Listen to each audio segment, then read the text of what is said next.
Can a person change? Welcome to Philosopher's Corner. I'm John. Can a person change?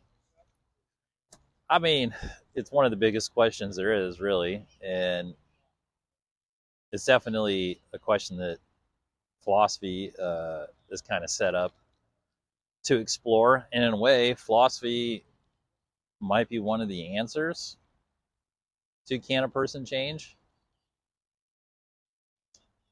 Can a person change? Where do we even begin? Okay, so change, right? We say when we're really asking can a person change, what are we asking? Like, what are we really asking? What is it when people say can a person change? What is the nature of the change that they're asking about? Typically,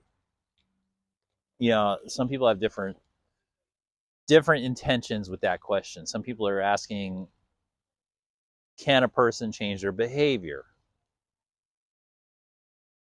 Typically, if somebody's asking this question about a person or people in general, they're asking like, they're typically asking, can a person change their behavior from bad to good behavior? There's like some sort of behavior that they want there to be changed, and typically, they want, oh, can a person be less greedy, or can they be less violent, or can they be this, or can they be that? That's one level, right? People are asking, can people's behavior change? But once you examine that question for any length of time, then you realize that, well, the behavior is one thing. Like, the behavior is sort of the fruit of the tree. The behavior is the symptom. And in short order, you realize that when you start asking questions about human behavior, that the answers about human behavior and if they can change and the nature of them, they go deeper. So you got to go, okay, what's driving the human behavior in this particular instance? And when you go into human behavior, the next level, you find out quickly it's a combination of psychology, mindset, emotional constitution, right? So on that level, you're talking about thoughts and feelings. And you're going, oh man, can we change thoughts and feelings, right? Because it turns out that the behavior is really little more than the result of the thoughts and feelings.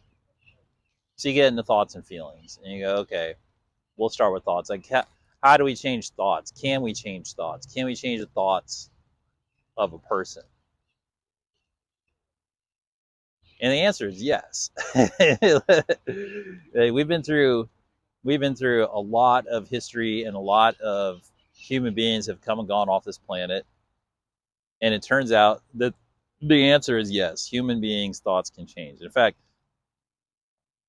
the whole predication of education is that a human being, if you take a human being and you expose them to information with the intention of changing them, they can be changed. In terms of education, the ideal form of education is you take somebody who has, they're in a level of ignorance to certain types of intellectual development, emotional development, physical development, and you put them through a training program of wisdom and academics and intellectual training and physical training and emotional awareness, and through a period of time, they can be changed.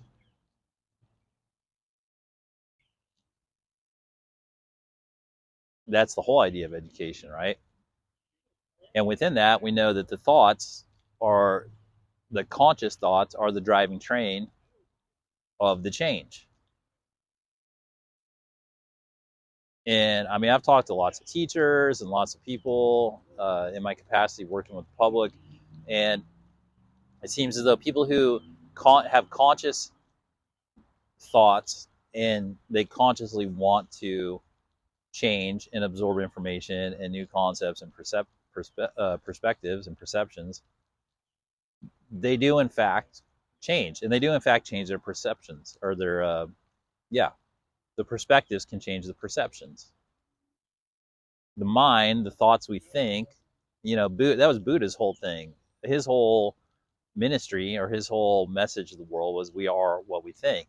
So change begins with right knowledge. The Buddhists have a list of the 8 noble truths in the fourfold path, and they go, you have to begin with right knowledge. And what right knowledge means is that you got to start with your brain and the thought housing that's going on in there, and you got to make sure that you're working with good thoughts, with proper thoughts, true thoughts, and with mental discipline and knowledge that your thoughts create who you are. They create your perceptions, they create your emotional associations with the reality that you're in. And ultimately, when they combine with your feelings and your soul, which we'll get to, they create you, and they create your experience with a large degree of correlation. And lots of people have taken that advice and almost to the person, they come back and report that, yeah, that's true. When you think a certain way for long enough, your life reflects that. It reflects that pattern of thought. And then your emotions also come into play. And when your thoughts and emotions are working in concert, then things are really cooking. So there's that level of can a person change on a, excuse me, pardon me. So there's that level of change on the thought level, which, I mean, they did the science. It's true. If you change your thoughts, you can change your person. And it seems to be a lasting change when people change their thought patterns. Now there are other ways. There are other ways to change. Now a lot of people, there's different stimulants for change. Like usually people, typically, I mean, it doesn't really matter. There's basically a couple different ways. Like some people grow dissatisfied. They have disharmony in their life, and they register that through bad emotions or intellectual distress because their life or their circumstances aren't going the way that they'd like them to. And there's a disconnect between the way they're living and what they're putting out and what's coming back in, and they don't like it. And so that motivates them to change.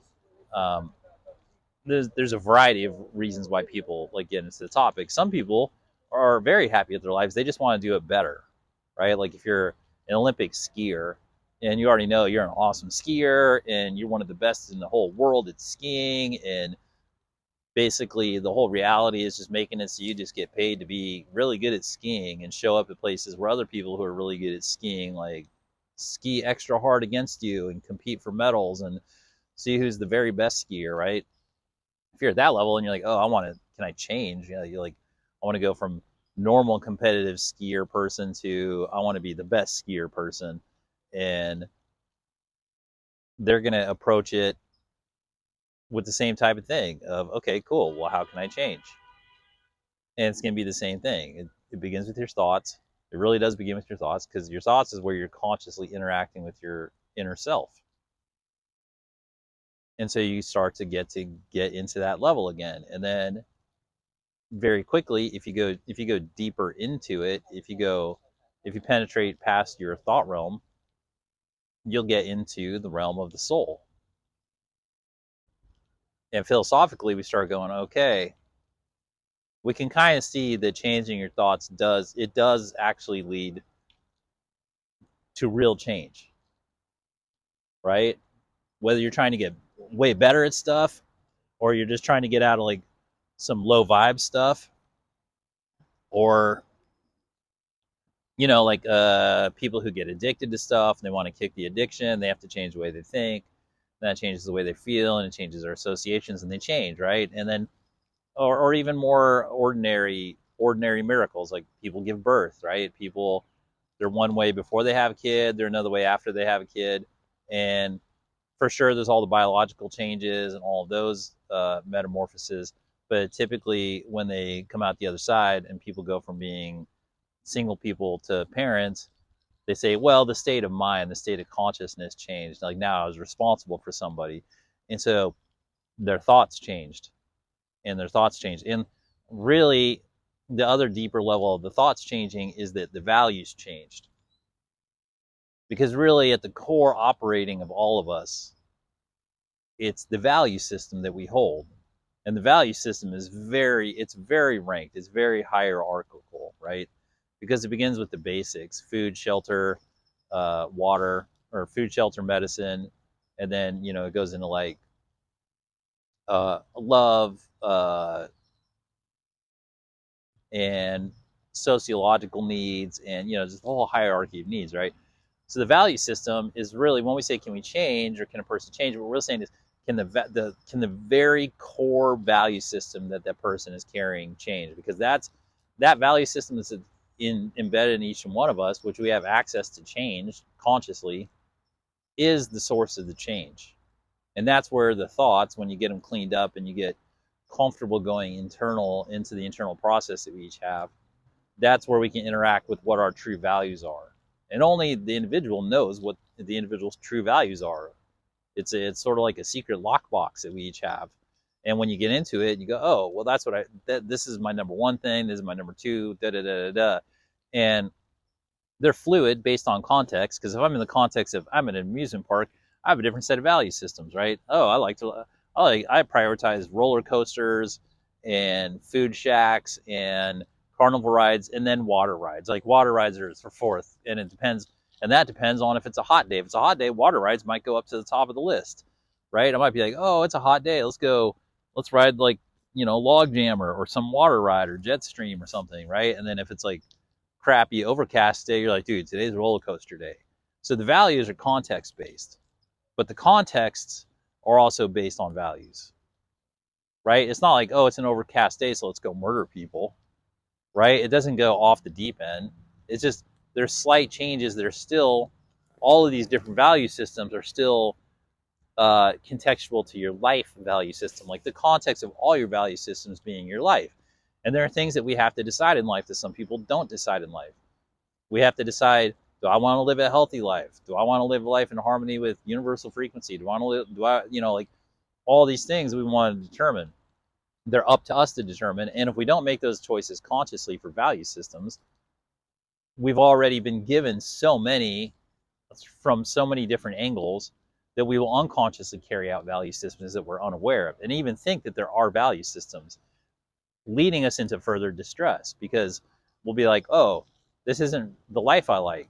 Well, why is that? And when you dig deeper and deeper and deeper into the thoughts, you're going to find there's a value system that's been set up that you personally don't agree with your own value system. And that's where the change happens. We live long enough with ourselves to find out if we actually love ourselves, to find out if we actually love our own value system. And the good news is that if we don't, we can change it.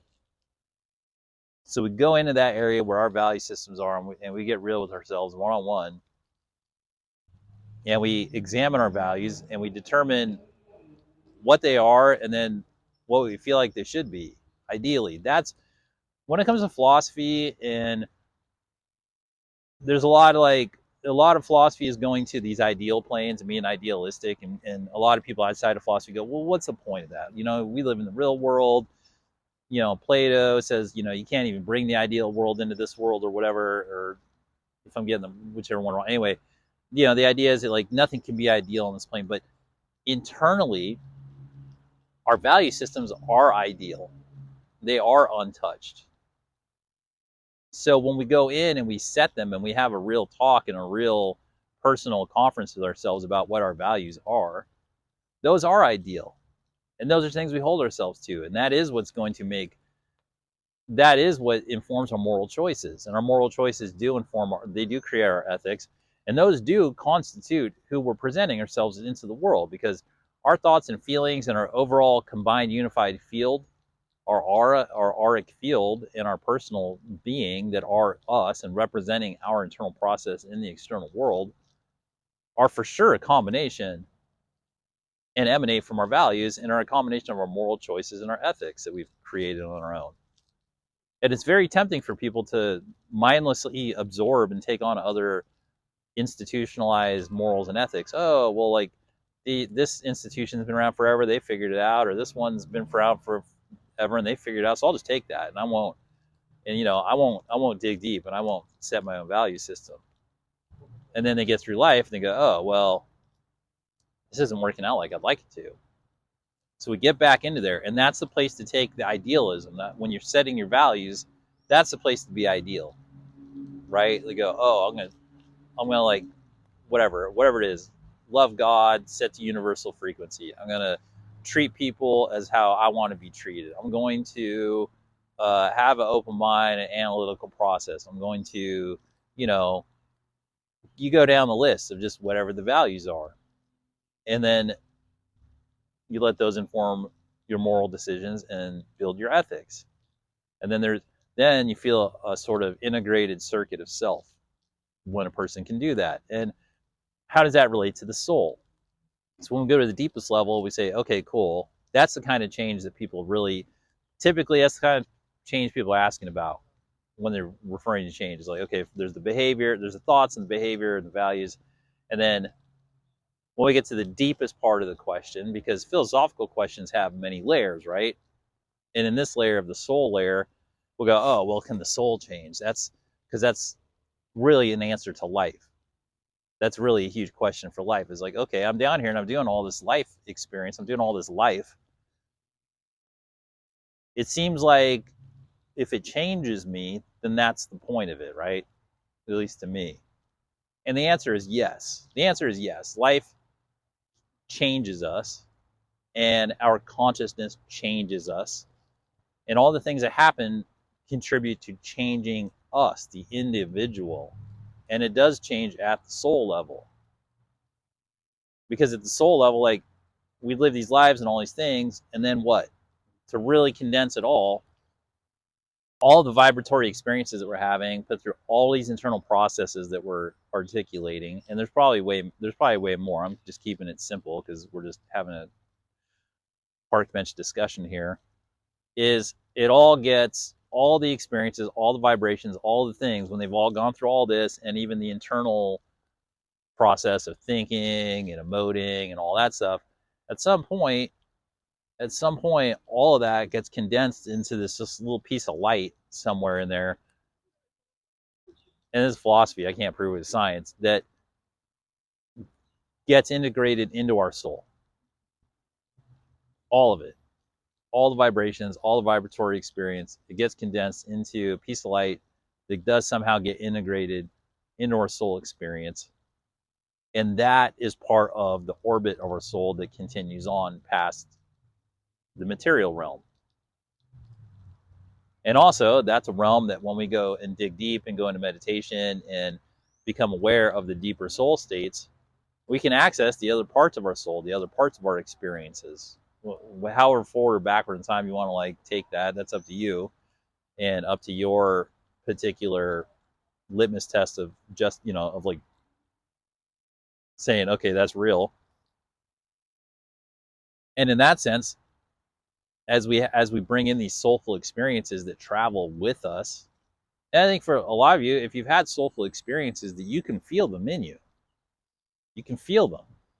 They're there. They have weight. That's why when people say people have presence or this or that, if a person has presence, it's not because they've been living a life with no experience. It's because you can literally feel in their field that they've been doing stuff and like condensing events into their soul field that you can literally feel. And that does change us.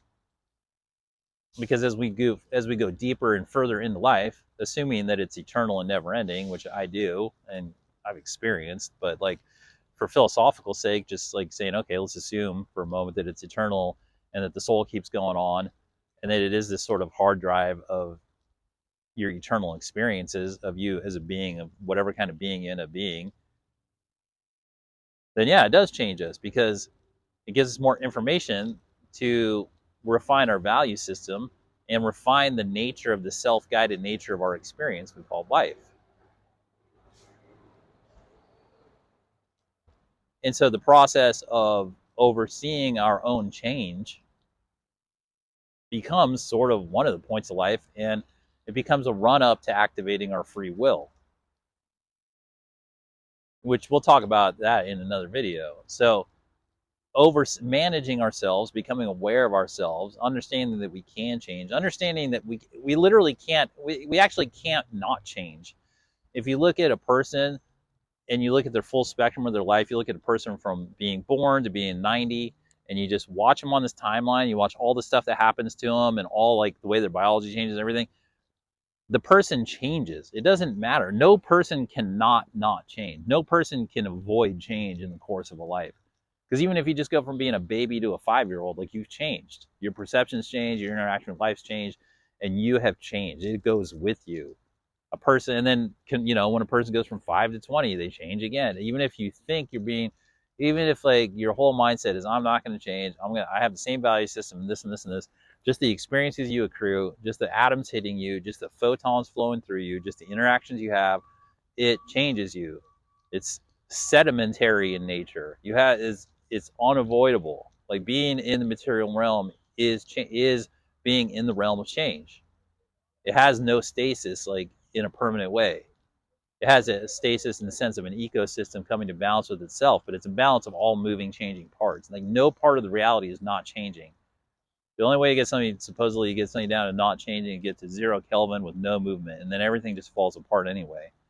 So if you think that you're not changing, you're actually, well, it's delusional, but then you're falling apart. So everybody is changing, and everybody can change, and everybody can self-guide the change, and eventually you'll realize that you're doing the self-aware guiding, changing, whether you think you are or not. There's simply a process of becoming aware of the fact that you are, and that every other single other person is as well.